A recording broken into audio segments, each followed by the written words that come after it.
আসসালামু আলাইকুম বন্ধুরা, চলে আসলাম ঢাকা উদ্যান মোহাম্মদপুর তুরাগ নদীর পারে।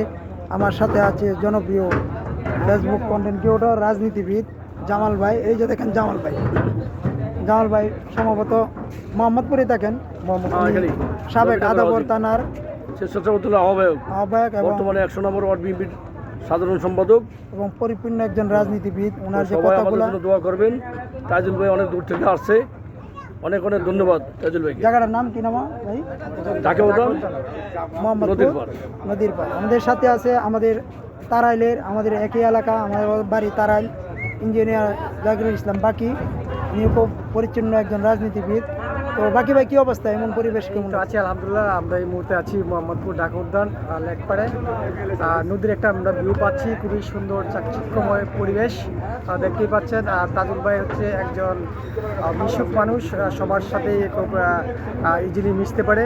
সেই সুবাদে ভাইয়ের সাথে আমার একটা ভালো একটা বন্ডিং রয়েছে। আমরা অবসর টাইমে ভাইয়ের সাথে চেষ্টা করি আমরা একে অপরে একটি নির্দিষ্ট জায়গায় বসার জন্য এবং আলোচনা করার জন্য তারাইল উপজেলাকে নিয়ে, এবং তারাইল উপজেলা উন্নয়নের স্বার্থে আমরা সবসময় চিন্তা ভাবনা করি। সো ভাইয়ের মাঝেও সেই চিন্তা ভাবনা রয়েছে। সো আগামীতে ভাইও চেষ্টা করছে সামনে কোনো কিছু একটা করার জন্য, তারাইলের মানুষের জন্য কর্মসংস্থান বৃদ্ধি করার জন্য। সেই লক্ষ্যে আজকে আমরা এখানে এসেছি মোহাম্মদপুর ঢাকা উদ্যান। জামান ভাইয়ের সাথেও দেখা হচ্ছে, যিনি একজন তৃণমূল থেকে উঠে আসা একজন রাজনীতি ব্যক্তি, এবং বাংলাদেশের তারেক রহমান যেভাবে দেশকে পরিচালনা করছে, আগামী বাংলাদেশ হবে একজন স্বচ্ছ এবং যারা প্রকৃত অর্থে সৎ এবং সৎ রাজনীতি, তাদের জন্য আগামী রাজনীতি হবে সুন্দর এবং আলোকিত। যারা দুর্নীতি এবং অসৎ পথে রাজনীতি করে, তাদের রাজনীতি ধ্বংসের দিকে ধাবিত হবে। সেভাবেই দেশ সামনের দিকে অগ্রসর হচ্ছে। দেখা যাক, আল্লাহ ভরসা, আগামী নতুন একটি বাংলাদেশ বিনির্মাণের জন্য সকলকে ঐক্যবদ্ধভাবে সামনের দিকে এগিয়ে আসতে হবে। ধন্যবাদ। যাই হোক বন্ধুরা, ভিডিওতে অনেক কথা শুনলেন ঢাকা উদ্যান। জামাল ভাই তো আমাদের সাথে আছে।